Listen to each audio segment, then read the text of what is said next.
अस्सलाम वालेकुम और welcome to operation Tajziya with Shariq Maqbool. नाज़रीन, आज 24 फरवरी 2023 है और जुम्मे का दिन हो चुका है। नाज़रीन, आज की इस वीडियो में हम शामिल करेंगे शहबाज शरीफ के कुछ बयानात जो कि मुझे कुछ बेहतर लगे और एक अच्छा गेस्चर देने की उन्होंने कोशिश की है। अल्लाह इनको कामयाब करे और बेहतरी हो हमारे मुल्क के हवाले से। थोड़ी सी बात करेंगे इमरान खान के हवाले से, जो जेल भरो तहरीक हो रही है उसमें उन्होंने कुछ बयान दिए हैं। उसके बाद बात करेंगे कि चीफ जस्टिस साहब यानी सुप्रीम कोर्ट की तरफ से सो मोटो नोटिस लिया गया है। इस बात के हवाले से आपके साथ ये भी शेयर करेंगे, कुछ बयानात शेयर करेंगे औलिया मकबूल जान साहब के, अजहर मशवानी साहब के और चंद दीगर और भी हैं। तो बात शुरू करते हैं। वज़ीर आज़म पाकिस्तान शहबाज शरीफ साहब ने एक बयान दिया है, जो कि उन्होंने एक प्रेस कॉन्फ्रेंस की थी। उसमें एक बयान नहीं, उसमें ज़्यादा बयान है, तो उनमें से मैं आपको कुछ बयानात बताता हूँ कि कहते हैं तमाम वज़ीरों और मुशीरों का मरात और तनख्वाहें न लेने का फ़ैसला वैसे तो अच्छा फ़ैसला है और इस तरह होना भी चाहिए। इस वक्त मुल्क के हालात उस तरह नहीं है कि अयाशियाँ की जाएं। थोड़ी सी अगर काबीना भी छोटी कर दें तो और बेहतर गेस्चर आएगा, लेकिन चलें, ये भी बुरा नहीं है। आगे कहते हैं कि वुज़रा बैरून मुल्क 5 स्टार होटल्स में क़याम नहीं करेंगे। नहीं भी करना चाहिए। ये तो मैंने वैसे भी कहा था कि अगर हम बाहर पैसे यानी ऐड मांगने जाते हैं और उसके बाद रहते 5 स्टार होटल्स में हैं, तो ये कोई अच्छा गेस्चर नहीं है और इस गेस्चर से हमें हमेशा नुकसान ही होगा, कहीं फ़ायदा नहीं होगा। आगे कहते हैं कि अंग्रेज़ दौर के सरकारी घरों को नीलाम किया जाएगा। मकसद मुझे इस पे थोड़ा सा हैरत तो रहेगी कि 75 सालों में अंग्रेज़ दौर के किसी भी घर को नीलाम नहीं किया गया, यानी उस नहज पे हालात नहीं पहुँचे, आप लोगों ने पहुँचा दिए हैं और अब शायद इनको बेचे बगैर हल भी नहीं होगा। लेकिन बस देखना यह है कि कम से कम ईमानदारी से बेचे जाएं। जिस तरह अमेरिका में सफारत खाने की बिल्डिंग को बेचा गया है, एक उसमें बेईमानी का अंसर है, कम से कम वो ना हो तो फिर एक अच्छा गेस्चर है। आगे कहते हैं कि अभी मज़ीद महंगाई होगी, यानी आईएमएफ से जो इन्होंने मुआहिदा किया है उसमें अभी आधा ही पूरा किया है, बाकी का आधा पूरा करेंगे, जिसमें कि एक्सपेक्टेड यानी और भी आपको ये जो इस वक्त कीमतें हैं इनसे शायद 50% तक और कीमतें जाएंगी।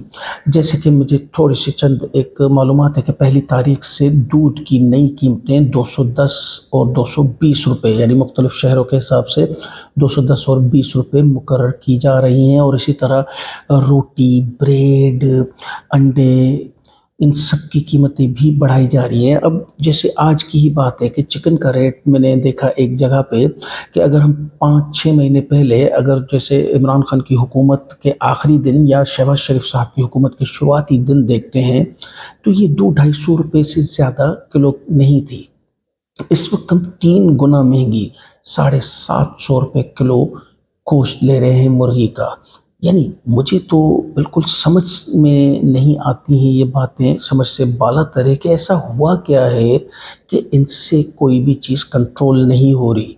ना प्राइसेस कंट्रोल हो रही हैं, ना पॉलिसीज़ बनाई जा रही हैं, ना मुल्क कंट्रोल हो रहा है, ना मुआशियात यानी इकनॉमी कंट्रोल हो रही है। तो फिर ये कर क्या रहे हैं इतनी बड़ी काबीना के साथ। नाज़रीन, जैसे कि आपको पता है कि बुध से जेल भरो तहरीक शुरू हो चुकी है, यानी परसों से शुरू हो चुकी है। पहले ही दिन शाह महमूद कुरैशी, असद उमर, दीगर कारकुनान के साथ जो 200 कारकुनान थे उन्होंने लाहौर में अपनी गिरफ्तारी दी। ये पिक्चर आप देख सकते हैं, प्रिजन वैन में ये लोग बैठे हुए हैं और एक तस्वीर भी निकाली गई है इस पर। और इस तरह से मज़ीद जैसे कि मैंने आपको शेड्यूल बताया था और उसी शेड्यूल के मुताबिक रोज़ाना के हिसाब से हर शहर में 206 यानी 6 लीडरान और 200 कारकुनान की गिरफ्तारी दी जाएगी। इमरान खान फरमाते हैं कि इंशाल्लाह आने वाली हुकूमत हमारी है। पिछली दफ़ा बच निकलने वाले मुजरिम इस मरतबा कानून के कटहरे में होंगे। वो तो पिछली दफ़ा भी होते अगर फुल फ्लेज आपकी हुकूमत होती तो, क्योंकि बराए नाम तो हकीकतन वज़ीर आज़म आप थे सामने, लेकिन हुकूमत कोई और चला रहा था। अब इसमें दो राय हैं, या तो आपको चलानी दी नहीं गई या आपको चलानी आई नहीं। لیکن اگر اس دفعہ حکومت فل فلیج آپ کو ملتی ہے تو کم سے کم اس بات کا فیصلہ ہو جائے گا کہ آیا آپ کو حکومت پچھلی دفعہ چلانے دی نہیں گئی یا چلانے آئی نہیں۔ آگے ایک اور بیان میں کہتے ہیں کہ حالات ایسے نہیں کہ میں ملک کو کوئی نقصان پہنچاؤں۔ عمران خان یہ بارہا کہہ چکے ہیں، جس وجہ سے ہی انہوں نے لانگ مارچ میں دھرنا نہیں دیا اور وہیں پہ لانگ مارچ ختم کر دی اپنی حکومتوں کا گرانے کا کہہ کے، یعنی فیڈرل حکومت جو وفاقی حکومت ہے اس کو نہ گرا کے اپنی دونوں صوبائی حکومتیں گرا دیں، یعنی تحلیل کر دی، لیکن ملک کو کسی صورت نقصان نہیں پہنچایا۔ اور یہ ایک بہترین گیسچر ہے، ایک محب وطن کا گیسچر ہے۔ میں اسی لیے کہتا ہوں ہمیشہ کہ لیڈر وہ ہے جو کم سے کم ملک میں رہے اور ملک کے لیے سوچے۔ تھوڑی سی بات کریں گے کہ سپریم کورٹ کے چیف جسٹس صاحب عمر عطا بندیال صاحب نے ایک بیان دیا کہ علم میں لایا گیا کہ 2 صوبائی اسمبلیوں کو تحلیل ہوئے 1 ماہ ہو گیا ہے اور ابھی تک الیکشن کی تاریخ نہیں دی گئی ہے۔ تو انہوں نے سو موٹو نوٹس لیا ہے پنجاب اور خیبر پختونخوا میں صوبائی اسمبلیوں کے الیکشن نہ کرانے پر چیف جسٹس کا از خود نوٹس، جس کی پہلی سماعت کل تھی اور اس سماعت میں مقصد کچھ سوالات بھی پوچھے گئے، جیسے کہ جسٹس اطہر من اللہ صاحب نے سوال کیا کہ کیا چیف منسٹر کو پارٹی سربراہ کی ہدایت پر عمل کر کے اسمبلیاں توڑنی چاہیے؟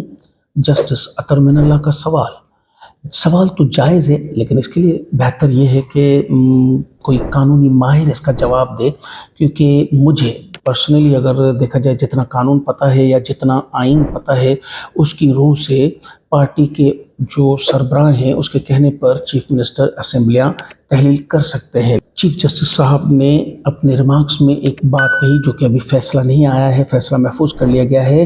کہتے ہیں کہ آرٹیکل 224 کہتا ہے 90 روز میں انتخابات ہوں گے۔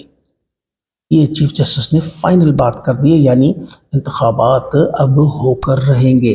یہ حکومت کتنا بھی انتخابات یعنی الیکشن سے بھاگے، لیکن بھاگنے دیا نہیں جائے گا۔ یہی کچھ فیصلے ہیں جن پہ مریم نواز صاحبہ نے کل سرگودا کنونشن میں بہت کچھ ججز کے خلاف بات کی ہے، لیکن آج میری ویڈیو میں اتنا وقت نہیں ہے کہ میں وہ شامل کر سکوں، لیکن اپنی اگلی ویڈیو میں یہ ساری خبریں آپ کو بتاؤں گا کہ انہوں نے کیا کیا کہا ہے اور کس طرح سے حملہ کیا ہے کورٹس پر۔ اور یہ مقبول جان صاحب کا ایک بیان شامل کریں گے جاتے جاتے کہ ایوب خان نے شیخ مجیب الرحمان پر لال لکیر کھینچ لی، لیکن پھر اس کا گولڈ میز کانفرنس میں استقبال کیا گیا۔ بھٹو خاندان اور شریف فیملی پر مشرف نے لال لکیر کھینچ کر کہا ان کی سیاست ختم، لیکن دونوں کو اقتدار دینا پڑا۔ اب کہتے ہیں عمران خان پر لال لکیر کھینچ دی ہے، اب بھی مختلف نہیں ہونے والا، وہی ہوگا جو تاریخ میں ہوتا آیا ہے۔ ایک بیان شامل کریں گے اظہر مشوانی صاحب کا کہ نون لیگ کا 5 کا ٹولہ بیانیہ بڑا لچے دار بھی ہے اور لچکدار بھی، پہلے باجوہ اس 5 کے ٹولے کا حصہ تھا، آج نکال دیا گیا ہے۔ ناظرین، جیسے کہ میں نے کہا کہ خبریں تو بہت ساری ہیں اس وقت، اگر دیکھا جائے تو خبروں کی ایک بارش سی ہو رہی ہے ملک میں، لیکن ہماری ویڈیو کا وقت پورا ہوا چاہتا ہے۔